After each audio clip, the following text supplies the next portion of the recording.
Hello friends, आप सभी का स्वागत है आपके अपने यूट्यूब चैनल धरनी एजुकेशन में।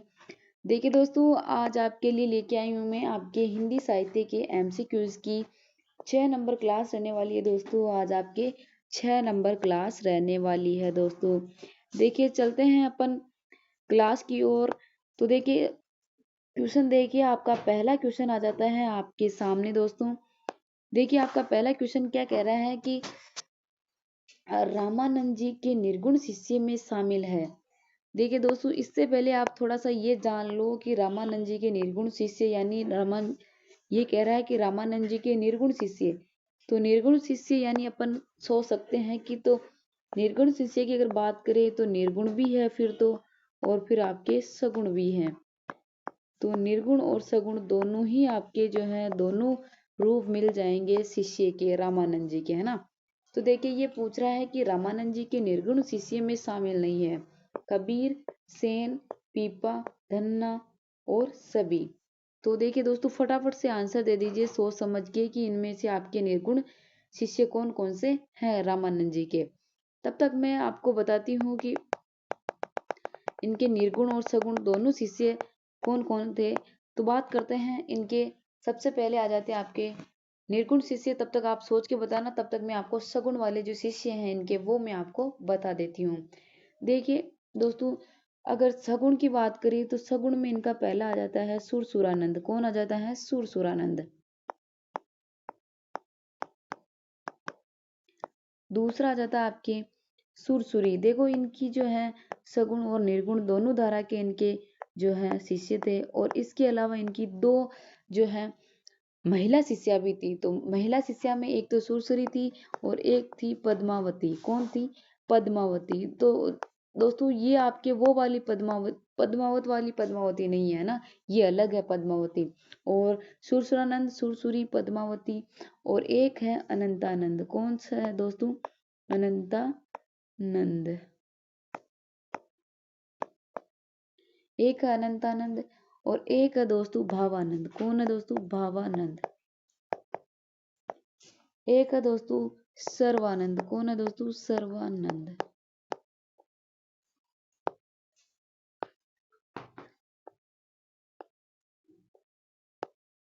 और एक हो जाएगा आपके नरहरिनंद या नरहरिदास, जो कि आपके तुलसीदास जी के गुरु है। कौन है दोस्तों?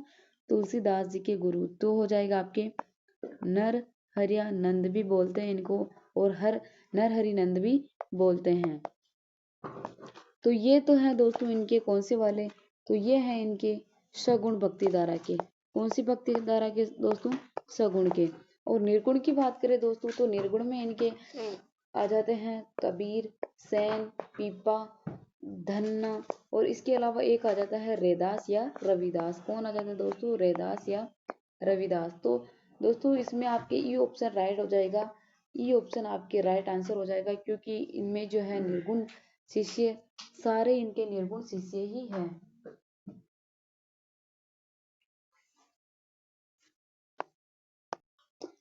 हेलो फ्रेंड्स, हाँ देखिए दोस्तों, तो आपके इसमें ये ऑप्शन आपके इसमें राइट आंसर हो जाएगा दोस्तों। और रेदास आपके जो है कबीर, सेन, पीपा, धन्ना, रेदास आपके जो है इसमें इनके निर्गुण शिष्य हो जाएंगे। और सगुण में हो जाएंगे सुरसुरानंद, सुरसुरी, पद्मावती, अनंतानंद, भावानंद, सर्वानंद, नर हरियानंद। ये इनके सगुण हो जाएंगे दोस्तों। चलते हैं दोस्तों अगले क्वेश्चन की तरफ। देखिए आगे आपके अगला क्वेश्चन आपके सामने है दोस्तों। फटाफट से आंसर दे दीजिए आप सभी। तो देखिए दोस्तों, जो है क्या बोल रहा है आपके दूसरा प्रश्न कि शुद्धाद्वैतवाद के प्रवर्तक कौन हैं? शुद्धाद्वैतवाद के प्रवर्तक कौन हैं? देखिए दोस्तों, ए ऑप्शन है निम्बार्क, बी है शंकराचार्य, सी है रामानंद, डी है वल्लभाचार्य। तो फटाफट से सोच समझ के आंसर दे दीजिए दोस्तों। तब तक मैं आपको शुद्धाद्वैतवाद के बारे में कुछ महत्वपूर्ण बातें बताती हूँ। देखिए शुद्धाद्वैतवाद की बात करें तो इसका जो टाइम है ना दोस्तों, वो आपके हो जाएगा 15वीं शताब्दी। क्या है दोस्तों? 15वीं शताब्दी। 15वीं शताब्दी आपके इसका टाइम आ जाएगा दोस्तों। और बात करते हैं कि इसकी आपको पूछ रहा है प्रवर्तक। और देखिए दोस्तों इसके जो है ना संस्थापक अलग है। संस्थापक कल भी मैंने आपको बताया, आज फिर और बता देती हूँ दोस्तों कि संस्थापक तो वो है जो नींव रखता है और प्रवर्तक वह है जो इस चीज को आगे की ओर बढ़ाता है। तो संस्थापक इसका कौन हो जाएगा दोस्तों? संस्थापक आप ये इसका हो जाएगा विष्णु स्वामी। कौन है दोस्तों? विष्णु स्वामी। और अगर प्रवर्तक की बात करें दोस्तों तो प्रवर्तक आपके कौन हो जाएंगे? वल्लभाचार्य। तो डी ऑप्शन आपके इसमें राइट आंसर हो जाएगा दोस्तों। और बात करते हैं वल्लभाचार्य के बारे में। तो देखिए वल्लभाचार्य ने वल्लभ संप्रदाय की स्थापना की। किस संप्रदाय की दोस्तों? वल्लभ संप्रदाय की। इनके नाम से स्पष्ट हो गया दोस्तों, वल्लभ संप्रदाय की स्थापना की। और बात करते हैं इनकी भक्ति किस प्रकार की थी। तो इनकी जो भक्ति थी ना वो संयत या संयम की थी। किस प्रकार की थी दोस्तों? संयत या संयम की थी। और वल्लभाचार्य ने वात्सल्य रस को भक्ति के अंग से जोड़ा। और इन्होंने एक इनकी जो अष्टयाम सेवा है ना दोस्तों, अष्टयाम सेवा जो कि आपके क्वेश्चन बहुत बनते हैं इससे, अष्टयाम सेवा किसकी देन है? ये आपके क्वेश्चन बन जाता है। तो अष्टयाम सेवा आपके वल्लभ जी की देन है। किसकी देन है दोस्तों? वल्लभ जी की देन है। और जो इन्होंने अपना जो संप्रदाय है ना, इस संप्रदाय को किसके उदाहरण से समझाया? तो इन्होंने आग के उदाहरण से समझाया। किसके उदाहरण से दोस्तों? आग के उदाहरण से।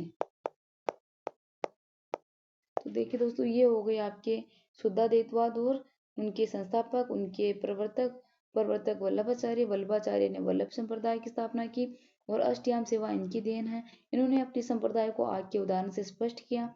और इनकी जो भक्ति है, भक्ति संयम की थी या संयत की थी, है ना। और शुद्धाद्वैतवाद की बात करें तो इसकी स्थापना कब हुई दोस्तों? तो 15वीं शताब्दी में। और इसके संस्थापक कौन है? विष्णु स्वामी। संस्थापक जो इस चीज की नींव रखता है और प्रवर्तक जो इस चीज को आगे बढ़ाता है। क्या करता है दोस्तों? प्रवर्तक आगे बढ़ाता है, आगे बढ़ाने वाला प्रवर्तक कहलाता है और संस्थापक उस चीज की नींव रखने वाला। तो देखिए दोस्तों ये हो गया आपके दूसरा क्वेश्चन कंप्लीट। चलते हैं दोस्तों अगले क्वेश्चन की तरफ। अगला क्वेश्चन क्या कह रहा है दोस्तों आपके? देखिए अगला क्वेश्चन क्या कह रहा है आपके कि 84 वैष्णव की वार्ता। क्या कह रहा है? 84 वैष्णव की वार्ता या वैष्णव की वार्ता किसकी रचना है? देखिए ये रचना है 84 वैष्णव की वार्ता। और एक रचना और आएगी दोस्तों आपके 252 वैष्णव की 252 वैष्णव की वार्ता। एक तो है 84 वैष्णव की वार्ता, एक है 52 वैष्णव की वार्ता। ये जो है 84 वैष्णव की वार्ता ये किसकी रचना है? तो ये गोकुलनाथ की रचना है। किसकी रचना है दोस्तों? गोकुलनाथ की। बी आपकी राइट आंसर हो जाएगा, गोकुलनाथ। गोकुलनाथ है ना दोस्तों, ये वल्लभ जी के ही पुत्र थे। किसके पुत्र थे? वल्लभ जी के, या वल्लभ जी के या वल्लभाचार्य के ही पुत्र थे। सॉरी, वल्लभाचार्य नहीं, विठल नाथ जी के पुत्र थे। किसके पुत्र थे दोस्तों? विठल। देखिए दोस्तों गलती से क्या हुआ कि 84 वैष्णव की जो वार्ता है ना वो रचना है गोकुलनाथ की। और गोकुलनाथ जो है ना ये किनके पुत्र थे? तो गोकुलनाथ आपके वल्लभ जो है वल्लभ जी के पुत्र थे। वल्लभ एक ग्रस्त संत थे। क्या थे? ग्रस्त संत थे। तो इनके दो पुत्र थे दोस्तों। एक एक तो विठलनाथ, सॉरी एक तो गोकुलनाथ और एक था विठलनाथ। कौन है दोस्तों? एक है विठलनाथ, एक गोकुलनाथ, एक है विठलनाथ, है ना। तो जो 84 वैष्णव की वार्ता है वो गोकुलनाथ की है। और इनकी एक और रचना है 252 वैष्णव की वार्ता। कौन सी रचना है दोस्तों? 252 वैष्णव की वार्ता। 252 वैष्णव की वार्ता। ये जो 84 वैष्णव की वार्ता है ना, इसमें 84 जो संत थे, 84 जो शिष्य थे, किसके शिष्य थे? वल्लभ जी के। किसके शिष्य थे दोस्तों? वल्लभ जी के 84 शिष्यों का इसमें वर्णन किया गया। शिष्यों का इसमें उल्लेख है या वर्णन है। तो वल्लभ जी के जो 84 शिष्य थे दोस्तों, उनका वर्णन 84 वैष्णव की वार्ता जो कि विठलनाथ की रचना है। और एक आती है 252 वैष्णव की वार्ता। क्या आती है? 252 वैष्णव की वार्ता। ये भी दोस्तों आपके जो है गोकुलनाथ की रचना है। लेकिन इसमें जो है ना 252 जो गोकुलनाथ के शिष्य हैं, किसके शिष्य हैं दोस्तों? सॉरी 252, इसमें तो 84 वैष्णव की वार्ता में तो 84 शिष्य हैं वल्लभ जी के। और 252 वैष्णव की वार्ता में 252 शिष्य हैं विठलनाथ जी के। किसके दोस्तों? विठलनाथ के। तो इसमें आपको कंफ्यूज नहीं होना, जैसे कि मैं अभी हो रही हूँ। तो आपको कंफ्यूज नहीं होना, आपको स्पष्ट रखना है कि 84 वैष्णव की वार्ता 84 शिष्य वल्लभ की है, और 252 वैष्णव की वार्ता 252 शिष्य विठल नाथ जी की है ना। और रचनाएं किसकी है, तो रचनाएं दोनों ही इसकी है, गोकुल नाथ जी की है। तो इसमें बी ऑप्शन आपके राइट आंसर हो जाएगा। चलते हैं अगले क्वेश्चन की तरफ। देखिए दोस्तों अगला क्वेश्चन क्या कह रहा है आपके, अगला क्वेश्चन आ गया आपके सामने। आपका अगला क्वेश्चन है दोस्तों, वल्लभ ने भक्ति के 3 प्रकार बताए जिनमें से शामिल है। वल्लभ ने भक्ति के 3 प्रकार बताए जिनमें से शामिल है। तो देखिए दोस्तों वल्लभ ने भक्ति के 3 प्रकार बताए जिनमें से ए ऑप्शन है प्रभाव पुष्टि भक्ति, बी है मर्यादा पुष्टि भक्ति, सी है पुष्ट पुष्टि भक्ति, और डी है उपयुक्त सभी। फटाफट से सोच समझ के आंसर दे दीजिए दोस्तों। बात करते हैं अगर पुष्ट पुष्टि भक्ति की, तो ये जो है ना, ये सर्वश्रेष्ठ भक्ति की बताई गई। इसको ना सर्वश्रेष्ठ भक्ति बताई, किसने बताई, तो वल्लभ ने ही बताई। सर्वश्रेष्ठ भक्ति किसको बताई, तो पुष्ट पुष्टि भक्ति को सर्वश्रेष्ठ भक्ति बताई। और बात करें तो इन्होंने भक्ति तो 3 प्रकार की बताई, और इन्होंने जो है आत्मा कितने प्रकार की बताई, तो आत्मा भी इन्होंने 3 प्रकार की बताई। लेकिन जो भक्त है ना दोस्तों, भक्त इन्होंने 4 प्रकार के बताए। कितने प्रकार के, 4 प्रकार के। देखो भक्त में भी इनका प्रभाव पुष्टि भक्त आ जाएगा, मर्यादा पुष्टि भक्त आ जाएगा, पुष्ट पुष्टि भक्त आ जाएगा, उसके अलावा एक और आ जाएगा शुद्धा पुष्टि भक्त। कौन सा आ जाएगा दोस्तों, शुद्धा पुष्टि भक्त। देखिए अभी यहाँ पे बात हो रही है भक्ति की, तो इनकी प्रभाव पुष्टि भक्ति है, मर्यादा पुष्टि भक्ति है, पुष्ट पुष्टि भक्ति है, तीनों ही इनके भक्ति के प्रकार है। तो उपयुक्त सभी आपके इसमें राइट आंसर हो जाएगा दोस्तों।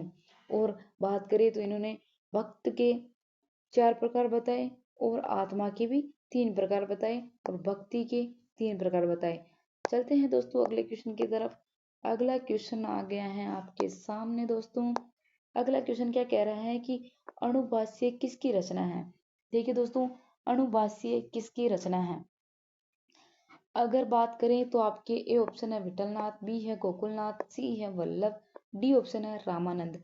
फटाफट से सोच समझ के आंसर दे दीजिए। और अगर आप चैनल में नए हो तो चैनल को सब्सक्राइब, शेयर और लाइक जरूर कर देना दोस्तों, और बेल आइकन को जरूर दबा देना ताकि क्लास का जैसे ही क्लास डले आपके नोटिफिकेशन आपको मिल जाए। और दोस्तों जितने भी आपके जो तैयारी करने वाले हैं जो कि हिंदी से रिलेटेड है या साहित्य से हो या व्याकरण से हो, तो चैनल की लिंक जरूर शेयर कर देना दोस्तों, ताकि इस क्लास का जो है ज़्यादा से ज़्यादा स्टूडेंट फायदा उठा सके दोस्तों। देखिए बात आ जाते हैं क्वेश्चन के ऊपर। क्वेश्चन क्या बोल रहा है कि अणुभाष्य किसकी रचना है। तो देखिए दोस्तों अणुभाष्य है ना, इससे उत्तर मीमांसा भाष्य के नाम से भी जाना जाता है। किस नाम से दोस्तों, उत्तर मीमांसा भाष्य के नाम से भी जाना जाता है। उत्तर मीमांसा भाष्य के नाम से भी जाना जाता है। और ये जो रचना है ना ये अधूरी थी। और ये किसकी रचना थी, तो ये वल्लभ जी की अधूरी रचना थी। किसकी थी दोस्तों, वल्लभ जी। वल्लभ, सी ऑप्शन आपके इसमें राइट आंसर हो जाएगा दोस्तों, सी वल्लभ की अधूरी रचना थी। जिसको पूरा किसने किया दोस्तों, तो इनके पुत्र है। मैंने आपको बताया इनके 2 पुत्र है, विठलनाथ और गोकुलनाथ। तो इनका पुत्र है विठलनाथ। कौन है दोस्तों, विठलनाथ। तो इन्होंने इसको जो है पूरा किया दोस्तों। किसने पूरा किया, विठलनाथ ने इसको पूरा किया। देखिए दोस्तों ये हो गई अणुभाष्य के बारे में। ये आपके वल्लभ जी की रचना है। ये अधूरी रचना थी जिसको पूरा इनके पुत्र विठलनाथ ने किया।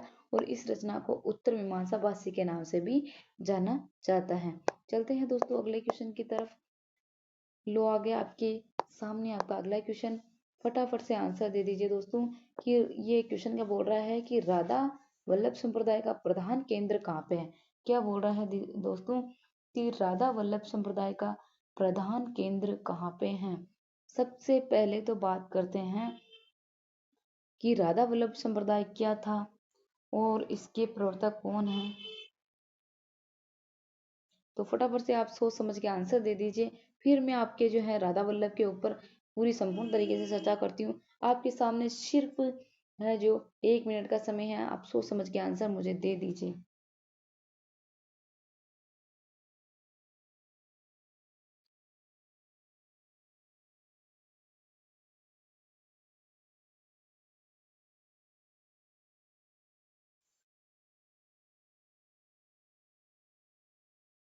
देखिए दोस्तों, बात करते हैं तो देखिए, एक आपके वाद आता है सिद्धाद्वैतवाद। कौन सा वाद आता है दोस्तों? सिद्धाद्वैतवाद।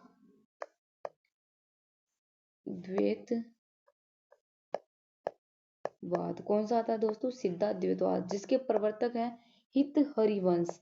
कौन है दोस्तों? हित हरिवंश।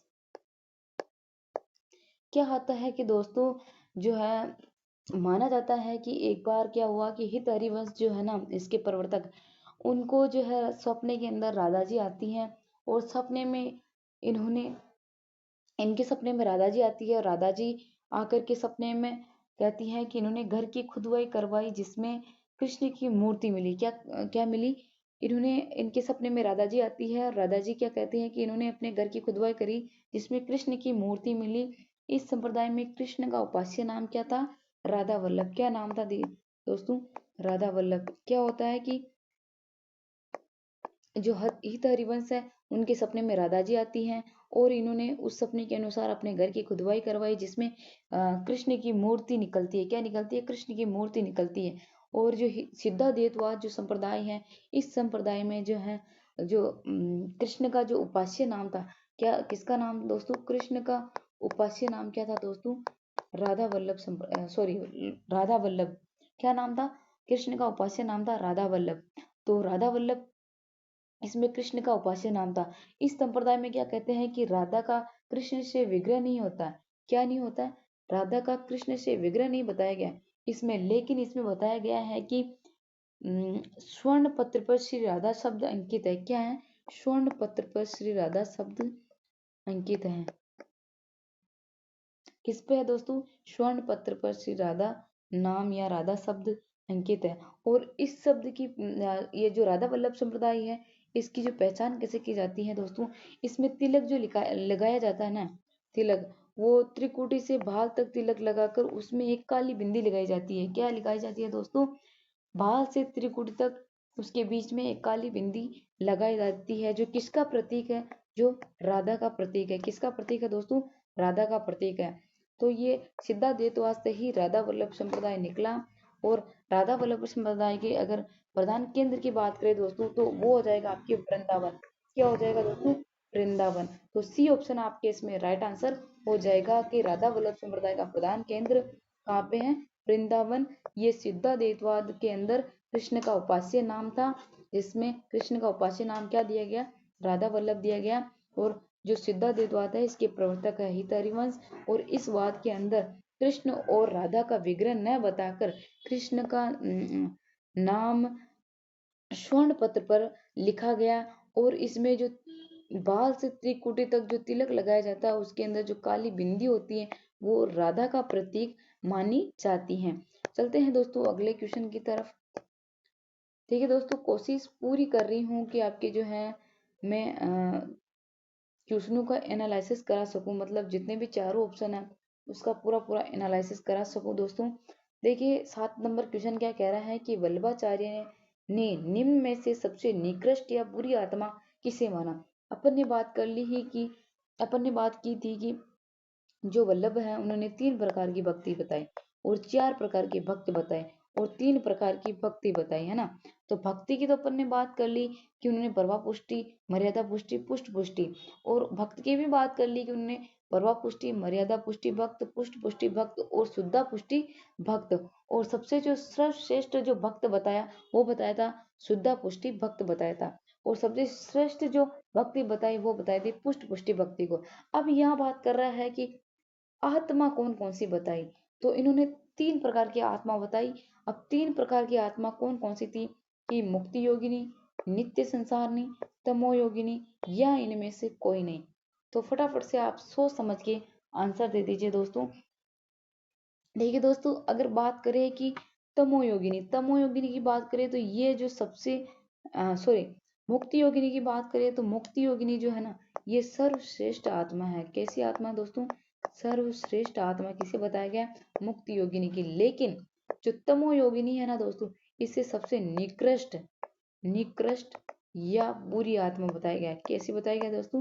निकृष्ट या बुरी आत्मा। तो ये तीनों ही प्रकार जो है आत्मा के हो जाएंगे, मुक्ति योगिनी, नित्य संसारनी, तमो योगिनी।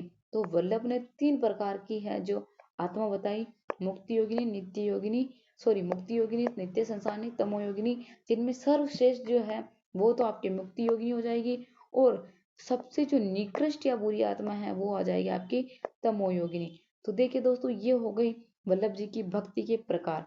चलते हैं दोस्तों अगले क्वेश्चन की तरफ। अगला क्वेश्चन क्या कह रहा है आगे आपके सामने, आपका अगला क्वेश्चन फटाफट से आंसर दे दीजिए कि अचित्य भेदा भेदवाद के प्रवर्तक कौन है। क्या है दोस्तों, अचित्य भेदा भेदवाद के प्रवर्तक कौन है।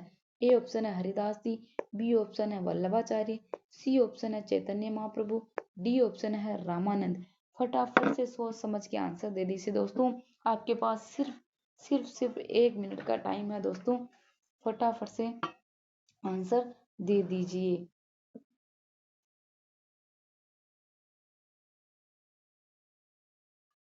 अगर बात करें दोस्तों अचित्य भेदा भेदवाद की, तो इसके और भी नाम मिलते हैं, जैसे जैसे नाम मिलेंगे आपको गौड़ीय संप्रदाय। क्या नाम मिलेगा दोस्तों, गौड़ीय संप्रदाय। जैसे नाम मिलेगा आपको चैतन्य संप्रदाय, चैतन्य संप्रदाय। तो दोस्तों चैतन्य संप्रदाय का नाम सुनते ही आपको यह दिमाग में आ गया है कि चैतन्य महाप्रभु जो है इसके प्रवर्तक हो जाएंगे। तो सी ऑप्शन आपका जो है इसमें राइट आंसर हो जाएगा। और अगर चैतन्य महाप्रभु के मूल नाम की बात करें दोस्तों, तो मूल नाम क्या है, कौन बताएगा, फटाफट आंसर दे दीजिए कमेंट बॉक्स में। तो देखिए इनके मूल नाम की बात करें तो इनका मूल नाम आ जाएगा निमाई या विशंभर। क्या आ जाएगा दोस्तों, विश्वंभर, विशंभर इसका नाम आ जाएगा। इनका मूल नाम क्या आ जाएगा, विशंभर। और इन्होंने किस प्रकार की भक्ति अपनाई, तो इन्होंने सहकर्मा भक्ति पर बल दिया। किस पर भक्ति पर दोस्तों, सहकर्मा भक्ति पर। चैतन्य महाप्रभु ने किस प्रकार की भक्ति पर बल दिया, तो सहकर्मा भक्ति पर बल दिया। और ये अपने अनुयायियों के मध्य किस नाम से प्रसिद्ध हुए, ये चीज भी एक इम्पोर्टेंट चीज आ जाती है। तो ये जो अपने अनुयायी या अपने जो अनुयायी या शिष्य या जो भी इनकी शरण में रहते थे उनके मध्य ये किस नाम से प्रसिद्ध हुए थे, ये उनके मध्य गौरांग नाम से प्रसिद्ध थे दोस्तों। किस नाम से, गौरांग नाम से प्रसिद्ध थे। और एक और बात आ जाती है कि जो ये अचित्य भेदा भेदवाद है, ये जो संप्रदाय है, ये संप्रदाय, इस संप्रदाय में ब्रजेंद्र कुमार कृष्ण की उपासना की गई। किसकी उपासना की गई दोस्तों, इस संप्रदाय में ब्रजेंद्र कुमार, किसकी उपासना दोस्तों, ब्रजेंद्र कुमार की उपासना की गई। किसकी उपासना की गई दोस्तों, ब्रजेंद्र कुमार की उपासना की गई। तो देखिए दोस्तों, ये हो गई आपके अचित्य भेदा भेदवाद के बारे में संपूर्ण जानकारी। इसके प्रवर्तक आपके चैतन्य महाप्रभु हैं। और चैतन्य महाप्रभु, इनका मूल नाम निमाई या विशंभर था। इन्होंने सहकर्मा भक्ति के ऊपर वो बल दिया और ये अपने अनुयायियों के सामने गौरांग नाम से प्रसिद्ध हुए। और जो आपके अचित्य भेदा भेदवाद है, इसे गौड़ीय या चैतन्य संप्रदाय के नाम से भी जाना जाता है। और इस संप्रदाय में आपके जो है ब्रजेंद्र कुमार की उपासना की गई। किसकी दोस्तों, ब्रजेंद्र कुमार की उपासना की गई। देखिए दोस्तों, एक बात मैं आपको बता देती हूँ कि आप सभी जो है मेरी राइटिंग के ऊपर मत जाना, क्योंकि आपको जो है मैं बोल बोल के इतनी देर से समझा रही हूँ, आप ये मत बोल देना कि आपकी राइटिंग सही समझ नहीं आ रही है। तो मैं देखिए दोस्तों कोशिश करती हूँ कि राइटिंग अच्छी आ जाए, लेकिन मैं एक चीज को दो दो बार बोलती हूँ, लास्ट में एक बार और बोल के फिर मैं आगे बढ़ती हूँ दोस्तों। तो कोशिश आप भी करना समझने की, क्योंकि जो मैं शब्द बोलती हूँ उसके ऊपर आप ध्यान रखना।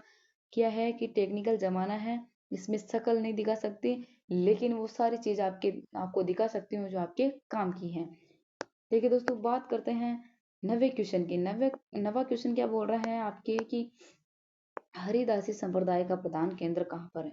क्या बोल रहा है दोस्तों, हरिदासी संप्रदाय का प्रधान केंद्र कहाँ पे है। फटाफट से आंसर दे दीजिए दोस्तों। ये ऑप्शन है आपके मधुबन यूपी, बी है मथुरा यूपी, सी है आगरा यूपी, डी है गोकुल यूपी। ये चारों ही जो स्थान है ना दोस्तों, अचंभे की बात है कि ये चारों स्थान आपके यूपी के अंदर है। और ऐसे ही आपके ऑप्शन मिलेंगे जिससे कि आप ना चाहे कितना भी याद करके जाओ, लेकिन आपका दिमाग वहां जाके पेपर को देख के, पेपर के ऑप्शन को देख के आपका जो दिमाग है वो घूम जाएगा कि मधुबन था, मथुरा थी, आगरा था, गोकुल था, ये तो चारों ही यूपी के अंदर आ गए। अब फटाफट से आंसर दे दीजिए दोस्तों, आपको मैं 1 मिनट का टाइम देती हूँ सोचने का। कि कहाँ पे जो है हरिदासी संप्रदाय का प्रधान केंद्र है। मैं आपको जो है हरिदासी संप्रदाय है इसके बारे में डिटेल से बात करती हूँ दोस्तों। तो बात करते हैं दोस्तों हरिदासी संप्रदाय के प्रवर्तक। आपके नाम से स्पष्ट हो रहा है कि प्रवर्तक तो आपके कौन हो जाएगा दोस्तों, हरिदास जी हो जाएंगे। तो हरिदासी संप्रदाय के प्रवर्तक कौन है दोस्तों, हरिदास जी। कौन है दोस्तों, हरिदास जी। और बात करते हैं कि ये जो संप्रदाय है किस नाम से और जाना गया। तो ये संप्रदाय जो है दोस्तों, ये टाटी संप्रदाय या टट्टी संप्रदाय, देखिए नाम के ऊपर मत जाना, टाटी संप्रदाय या टट्टी संप्रदाय या हरिदासी संप्रदाय, हरिदासी आपके नाम आ गया। और बात करते हैं कि इसको टट्टी संप्रदाय किसने कहा। तो टट्टी संप्रदाय आपके मिश्र बंधु ने कहा दोस्तों। किसने कहा, मिश्र बंधु ने इसको टट्टी संप्रदाय का नाम दिया। तो हरिदासी संप्रदाय के प्रवर्तक हरिदास जी, इसे टाटी या टट्टी संप्रदाय कहा गया। टाटी संप्रदाय इसे मिश्र बंधु ने कहा। और बात करते हैं दोस्तों कि इस संप्रदाय में क्या क्या हुआ। ये संप्रदाय जो है किस नाम से जाना गया। तो दोस्तों ये एक और नाम से जाना गया, इसको सखी संप्रदाय भी कहा गया। कौन सा संप्रदाय दोस्तों, सखी संप्रदाय। अब जो है ना दोस्तों हरिदास जी के ऊपर थोड़ी सी बात कर ले तो हरिदास जी ने ना केलीमाल के ऊपर ध्रुपद गायन शैली का प्रयोग किया। इनकी रचना है केलीमाल। क्या है दोस्तों, केलीमाल। जो इनकी रचना है केलीमाल, इसके ऊपर कौन सी गायन शैली का प्रयोग किया दोस्तों, तो इन्होंने ध्रुपद गायन शैली का प्रयोग किया।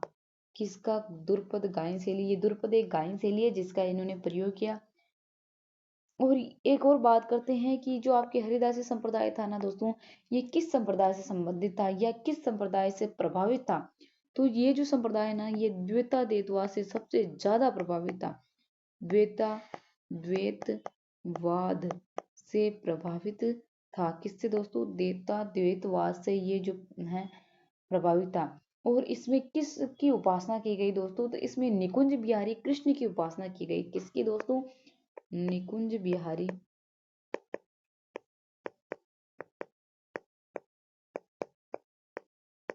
निकुंज बिहारी कृष्ण की उपासना। कभी कभी तो अच्छी आती है ना राइटिंग, लेकिन कभी कभी क्या है कि अच्छी नहीं आती। कोई बात नहीं दोस्तों, बोल बोल के बताऊंगी। देखिए क्या है, इसमें किसकी उपासना की गई है, निकुंज बिहारी कृष्ण की उपासना की गई है। सखी नाम से भी ये संप्रदाय जाना जाता है। ये जो है सबसे ज्यादा प्रभावित किससे हुआ, सबसे ज्यादा प्रभावित ये द्वैताद्वैतवाद से हुआ। और क्या है, हरिदासी इसके संप्रदाय के प्रवर्तक है। हरिदासी की रचना है केलीमाल, जिनमें इन्होंने ध्रुपद गायन शैली का प्रयोग किया। ये टाटी या टट्टी संप्रदाय कहलाया। टट्टी इसको किसने कहा, तो टट्टी इसको मिश्र बंधु ने कहा। और बात करते हैं तो दोस्तों, तो जो आपके हरिदास जी है ना, इन्होंने एक रचना है इनकी केली माल। कौन सी रचना है दोस्तों, जगह नहीं बची है, यहाँ पे लिख देती हूँ। इनकी रचना है एक दोस्तों केली माल। कौन सी है दोस्तों, केली माल। इसमें केली माल के अंदर इन्होंने केली लीलाओं का वर्णन किया। किसकी, कृष्ण की केली लीलाओं का। किसका, कृष्ण की केली लीलाओं का इसमें वर्णन किया गया। ये किसकी रचना है दोस्तों, ये आपके हरिदास जी की रचना है। और एक और बात करते हैं दोस्तों, तो ये आपके हरिदास जी जो है ना, ये उच्च कोटि के गायक या कला विज्ञ थे। क्या थे दोस्तों, उच्च कोटि के, ये क्या हो गया, उच्च कोटि के गायक। क्या थे दोस्तों, गायक। और क्या थे, कला विज्ञ। क्या थे दोस्तों, कला विज्ञ। किसकी बात कर रहे हैं, हरिदास जी की हरिदास जी की बात करें। और बात करें तो दोस्तों जो तानसेन थे ना, संगीत की शिक्षा इन्होंने हरिदास जी से ही ली। किसने, तानसेन, जो कि बहुत बड़े संगीतकार थे। उन्होंने भी शिक्षा किससे ली दोस्तों, तो उन्होंने भी स्वयं शिक्षा तानसेन से ली। ओ सॉरी, तानसेन जो कि आपके बहुत बड़े संगीतकार थे, उन्होंने शिक्षा किससे ली दोस्तों, हरिदास जी से ली। हरिदास जी से क्यों ली, क्योंकि हरिदास जी एक बहुत बड़े उच्च कोटि के गायक और कलाविज्ञ थे। ये बहुत बड़े गायक थे, गायक कलाकार थे। तो इन्होंने जो है स्वयं तानसेन ने भी संगीत की शिक्षा किससे ली दोस्तों, हरिदास जी से। एक बार फिर रिपीट करवा रही हूँ, इस संप्रदाय के अंदर निकुंज बिहारी कृष्ण की उपासना की गई। और ये जो संप्रदाय टाटी या टिट्टी संप्रदाय कहलाया, सखी संप्रदाय कहलाया, ये सबसे ज्यादा प्रभावित द्वैता द्वैतवाद से हुआ था। किससे हुआ था दोस्तों? द्वैता द्वैतवाद से हुआ था। और टट्टी या टाटी संप्रदाय से मिश्र बंधु ने कहा था। अब हरिदास जी की बात करें तो हरिदास जी एक उच्च कोटि के उच्च कोटि के गायक और कला विज्ञ थे। इन्होंने केलीमाल के अंदर ध्रुपद गायन शैली का प्रयोग किया। इनकी रचना है केलीमाल। इनकी रचना है केलीमाल। केलीमाल में कृष्ण केली लीलाओं का इसमें वर्णन किया गया है। ये हो गई आपकी हरिदास जी संप्रदाय की संपूर्ण तरीके से जानकारी। लेकिन अभी तक इसका आंसर नहीं आया आपके सामने। इसका जो आंसर हो जाएगा दोस्तों आपका ए। क्या हो जाएगा? ए। मधुबन यूपी। इसका प्रधान केंद्र कहाँ पे है दोस्तों? मधुबन यूपी इसका प्रधान केंद्र हो जाएगा। तो ए ऑप्शन आपके राइट आंसर हो जाएगा। चलते हैं अगले क्वेश्चन की तरफ। अगला क्वेश्चन आ गया है दोस्तों आपके सामने। क्या बोल रहा है कि निम्न में से रामानंद जी की महिला शिष्य है। क्या है दोस्तों? निम्न में से रामानंद जी की महिला शिष्य हैं। अब मैं इसका आंसर कभी कभी कभी बिल्कुल भी नहीं दूंगी, क्योंकि अभी जस्ट अपने जो है एक नंबर क्वेश्चन था जिसके अंदर मैंने आपके रामानंद जी के निर्गुण और सगुण दोनों धारा के जो है कवि मैंने आपको बता दिए। निर्गुण में कौन थे, सगुण में कौन थे। और ये भी और हिंट दे देती हूँ कि आपके जो दो थी इनकी महिला शिष्या थी। महिला शिष्या थी। दो महिला शिष्या में कौन थी? तो एक पद्मावती थी। पद्मावती के बारे में बताया है कि ये पद्मावती आपकी पद्मावत मूवी वाली पद्मावती नहीं है, ये अलग पद्मावती है। और अगर आप अब भी नहीं आ रहा है आपके, तो फिर क्या करूं दोस्तों, बताना ही है। तो इसका आ जाएगा आपके सुरसुरी।